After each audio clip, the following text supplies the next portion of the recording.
திரும்பவும் சொல்றேன் கேட்டுக்க. பிரசி. எப்பவுமே வாழ்க்கையில பின்னால வரக்கூடாது, முன்னுக்கு தான் போகணும். என்ன எங்க இந்த நாய் போயிடுச்சு? இங்க இருக்குண்ணே. எந்திரா. முன்னுக்கு சொன்னீங்க. வரேங்க. இந்தா ஓடி போய் 2 பழம் வாங்கிட்டு வா. படுக்கும் போது சாப்பிட்டு படுத்தாதான் காலையில ஒரு வேலை சுலபமா முடியும். பழனியப்பா, ஞான பழனியப்பா, தமிழ் பழனியப்பா. இவெல்லாம் இப்படி பாடுவான்னு தெரிஞ்சுதான் அப்பவே கேபி சுந்தரம்பா செத்து போயிட்டாங்க. பழம் நீ அப்பா, வாழ பழம் நீ. கடைக்காரர் என்னங்க இந்த வாரத்தர எவ்வளவுங்க? 50 ரூபாய்க்கு வாங்கணுங்க. அதே வேலைக்கு தரணுங்க. எனக்கு 2 கொடுத்தா போதும். வியாபாரம் பண்ண வந்துட்டான். அப்பனுக்கு ஒட்டு கோவணுமா, மாவனுக்கு பட்டு கோவணுமா? ஏரியா பண்ண இந்தாங்க. கடை சாத்திர நேரத்துல வந்து சேர்ந்தது பாரு கேராக்கி.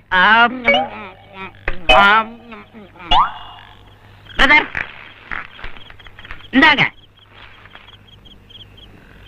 நான் வீட்டுக்குள்ள போய் சாப்பிடுறேன்.